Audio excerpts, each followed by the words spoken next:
بہت زیادہ مبارکباد کے مستحق ہیں دوران خود اور ان کے والدین، کیونکہ جہاں حافظ قرآن کے لیے بہت ساری احادیث میں فضیلتیں وارد ہوئی ہیں، وہاں ان کے والدین کے لیے بھی بہت ساری فضیلتیں ہیں،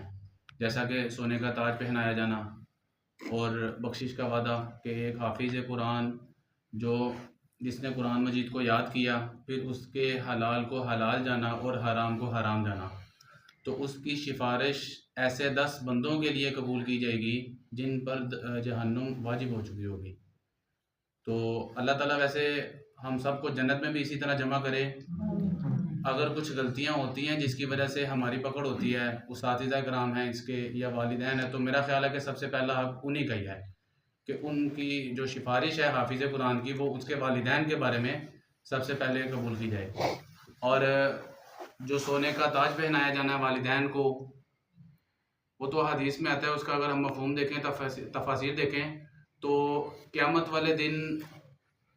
جو ہے نا، جب ان کو الگ سے مہمان نوازی کی جائے گی، ان کی جب ان کے تاج پوشی کی جائے گی، تو لوگ سوال کریں گے یہ کون لوگ، یہ انبیاء ہیں؟ تو تعجب سے دیکھیں گے کہ یہ نبی ہیں، یہ کون لوگ ہیں؟ یہ صحابی ہیں، یہ شہداء ہیں؟ تو بتایا جائے گا کہ نہیں، یہ وہ لوگ ہیں جنہوں نے اپنی زندگی میں اپنے بچے کو قرآن پاک کی تعلیم دلوائی۔ قرآن کی تعلیم دلوانے پہ بہت سارے انعامات ہیں، یہ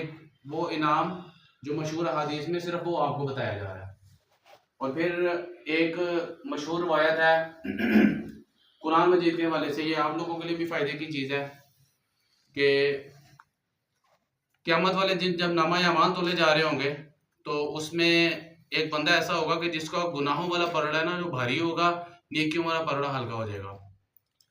اور وہ مایوس ہو جائے گا، اور اس کو پتہ چل جائے گا کہ اب میرے پاس کوئی ایسا عمل نہیں ہے جس کی وجہ سے میں جنت میں جاؤں، میرا ٹھکانہ جو ہے نا وہ جہنم ہے۔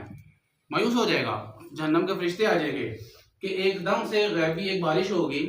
کہ جس کی وجہ سے اس کا نیکیوں والا پلڑا بھاری ہو جائے گا، اور وہ جو برائیوں والا گناہوں والا پلڑا وہ ہلکا ہو جائے گا۔ وہ خود تعجب میں حیران ہو کر فرشتوں سے پوچھے گا کہ یہ کیا ماجرا ہوا ہے؟ تبھی جہنم والے فرشتے پیچھے ہٹ جائیں گے، جنت والے فرشتے اس کو خوش آمدید بولیں گے اور اس کو جنت، وہ ان سے سوال کرے گا کہ یہ کیا ہوا،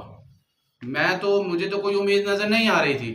تو فرشتے اس کو جواب دیں گے، یہ جو آپ دن رات قرآن کا پڑھنا پڑھانا کرتے تھے نا، یہ اس کی غیبی مدد آئی ہے۔ آپ لوگ جو سبق یاد کرتے ہیں نا، قرآن پڑھتے ہیں، وہ آپ یہ نہ سمجھے کہ آپ کا کام ہے آپ نے کرنا ہے، آپ اس کو بھی ثواب کی نیت سے کریں۔